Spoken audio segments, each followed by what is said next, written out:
যে বাংলাদেশের রাজনীতিতে একটা বিরল ব্যক্তিত্ব, যিনি তার নীতির প্রশ্নে কখনো আপোষ করেননি, দেশের স্বাধীনতা সার্বভৌমত্বের প্রশ্নে কখনো আপোষ করেননি, এবং যিনি তার সমস্ত জীবনই গণতন্ত্রের প্রতিষ্ঠার জন্য সংগ্রাম লড়াই করেছেন, কারাভোগ করেছেন, এবং শেষ দিন পর্যন্ত তিনি অসুস্থ ছিলেন, কিন্তু কখনো আপনার এই দেশ ছেড়ে চলে যাননি।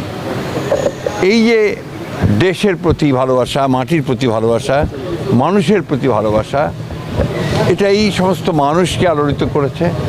এবং তার এই দেশের এই ক্রান্তি লগ্নে যখন তার অভিভাবকত্ব সবচেয়ে বেশি প্রয়োজন ছিল, সেই সময় তার চলে যাওয়ায় মানুষ সেই কারণেই সবচেয়ে মর্মাহত হয়েছে, এবং তারা সেই কারণে দেশনেত্রীর নামাজে জানাজায় তার আত্মার মাগফিরাতের জন্য তারা সমবেত হয়েছে, চোখের পানি ফেলেছে, এবং অত্যন্ত এই আশা নিয়ে গেছে যে তার এই চলে যাওয়ার মধ্য দিয়ে দেশের মানুষ গণতন্ত্রকে প্রতিষ্ঠার দিকে যে কর্তব্য পালন করা, সেই কর্তব্য তারা পালন করবে, এবং আগামী নির্বাচনকে সুষ্ঠু, অবাধ, নিরপেক্ষ করে এই দেশের পক্ষেই যে শক্তি আছে বাংলাদেশ জাতীয়তাবাদী দল, সেইটাকে তারা বিজয়ী করবে বলে আমি মনে করি। পদ্মা সেতু, মেট্রো রেল এবং এলিভেটেড এক্সপ্রেসওয়ে নির্মাণের গর্বিত অংশীদার বসুন্ধরা সিমেন্ট।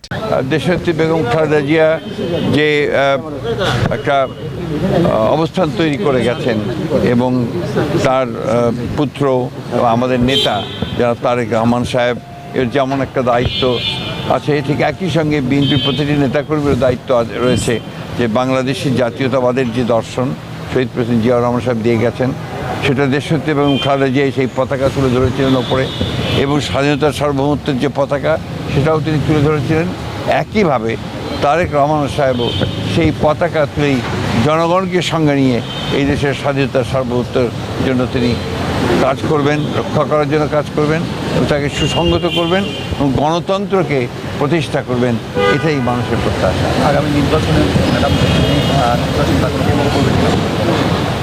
না, আমি তো মনে করি যে ম্যাডামের চলে যাওয়ার মধ্য দিয়ে যে জনগণের যে ভালোবাসা তৈরি হয়েছে, যে একটা আপনার আমি বলতে পারি যে মানুষের মধ্যে ইমোশনস কাজ করছে, সেই ইমোশনসগুলো তো নিঃসন্দেহে বাংলাদেশ জাতীয়তাবাদী দলকে আরও বেশি শক্তিশালী করবে।